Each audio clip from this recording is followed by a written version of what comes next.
Hello everybody, my name is Kate Fleetwood.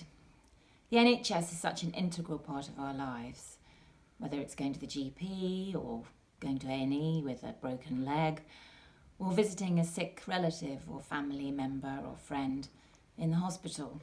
And we have always valued the NHS, but now more than ever, and they really need our support, as we all know.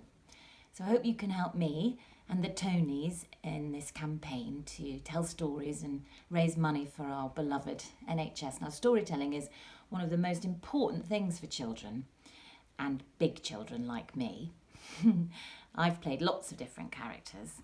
Sometimes I've played famous characters, brought those to life, and sometimes I've played characters that new writers have created. They're really exciting to do. And sometimes I've played loads of characters all on the same night in one play, and that can be really good fun because you literally are running backstage and changing costumes really, really quickly, changing voices, changing walks, being silly with your actor friends and your company that you might be working with. And so storytelling has always been a really big part of my life. And the Tonies are trying to reach out and make sure that every child gets a chance to listen to stories and be creative with the stories and use their imagination. Children from all backgrounds, walks of life, creed and colour should be allowed to use their imaginations, listen, tell stories and share them with their family and friends. So I hope you enjoy my story that I've done a little excerpt from, and I'll do some more soon, I hope.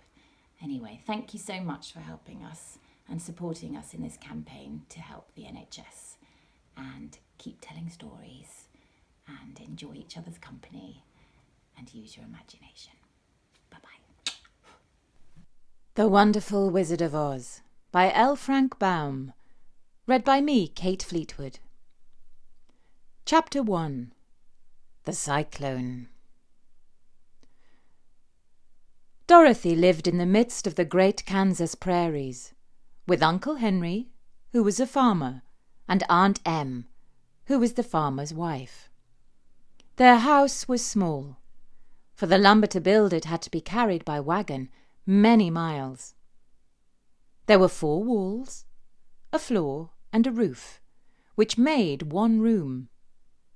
And this room contained a rusty-looking cook stove, a cupboard for the dishes, a table, 3 or 4 chairs, and the beds.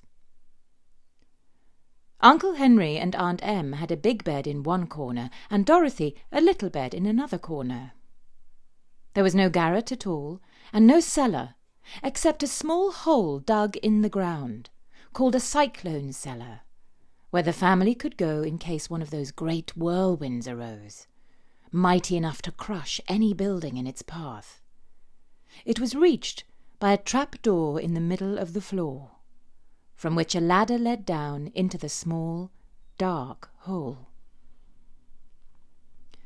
When Dorothy stood in the doorway and looked around, she could see nothing but the great grey prairie on every side.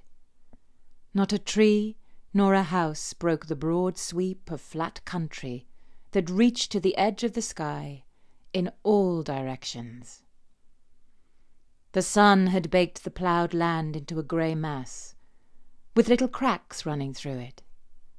Even the grass was not green, for the sun had burned the tops of the long blades until they were the same grey colour to be seen everywhere. Once the house had been painted, but the sun blistered the paint, and the rains washed the paint away, and so now the house was as dull and grey as everything else. When Aunt Em came to live there, she was a young, pretty wife. The sun and wind had changed her too. They had taken the sparkle from her eyes and left them a sober grey. They had taken the red from her cheeks and lips, and they were grey also. She was thin and gaunt, and never smiled now.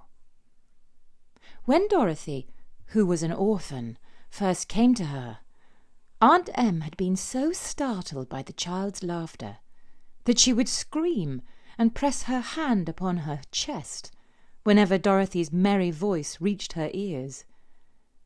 And she still looked at the girl that way, with wonder that she could find anything to laugh at. Uncle Henry never laughed. He worked hard from morning till night and did not know what joy was. He was grey also, from his long beard to his rough boots, and he looked stern and solemn, and rarely spoke. It was Toto that made Dorothy laugh, and saved her from growing as grey as her other surroundings. Toto was not grey, he was a little black dog, with long silky hair and small black eyes that twinkled merrily on either side of his funny wee nose. Toto played all day long, and Dorothy played with him, and loved him dearly. Today, however, they were not playing. Uncle Henry sat upon the doorstep and looked anxiously at the sky, which was even greyer than usual. Dorothy stood in the door with Toto in her arms and looked at the sky too. Aunt Em was washing the dishes. Far from the far north they heard a low wail of the wind, and Uncle Henry and Dorothy could see where the long grass bowed in waves before the coming storm. There now came a sharp whistling in the air from the south, and as they turned their eyes that way, they saw ripples in the grass coming from that direction also. Suddenly, Uncle Henry stood up. "There's Cyclone coming, Em," he called to his wife.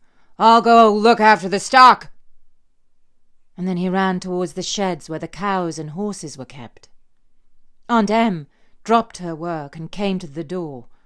One glance told her of the danger close at hand. "Quick, Dorothy!" she screamed. "Run for the cellar!" Toto jumped out of Dorothy's arms and hid under the bed, and the girl started to get him.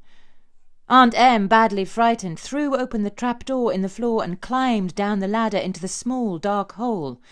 Dorothy caught Toto at last and started to follow her aunt. But when she was halfway across the room, there came a great shriek from the wind, and the house shook so hard that she lost her footing and sat down suddenly upon the floor. Then a strange thing happened. The house whirled around 2 or 3 times and rose slowly through the air. Dorothy felt as if she were going up in a balloon. The north and south winds met where the house had stood, and made it the exact centre of the cyclone. In the middle of a cyclone the air is generally still, but the great pressure of the wind on every side of the house raised it up higher and higher until it was at the very top of the cyclone, and there it remained, and was carried miles and miles away as easily as you could carry a feather.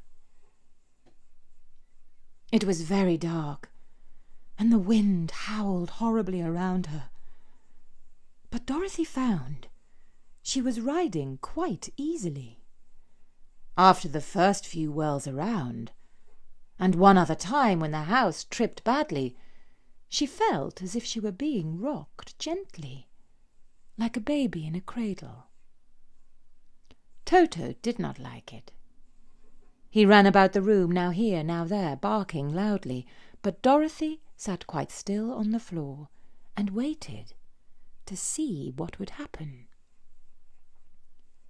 Once Toto got near the open trapdoor and fell in, and at first the little girl thought she had lost him. But soon she saw one of his ears sticking up through the hole, for the strong pressure of the air was keeping him up so that he could not fall. She crept to the hole, caught Toto by the ear, and dragged him into the room again, afterwards closing the trapdoor so that no more accidents could happen. Hour after hour passed away, and slowly Dorothy got over her fright. But she felt quite lonely, and the wind shrieked so loudly all about her that she nearly became deaf. At first she had wondered if she would be dashed to pieces when the house fell again, but as the hours passed, and nothing terrible happened, she stopped worrying, and resolved to wait calmly, and see what the future would bring.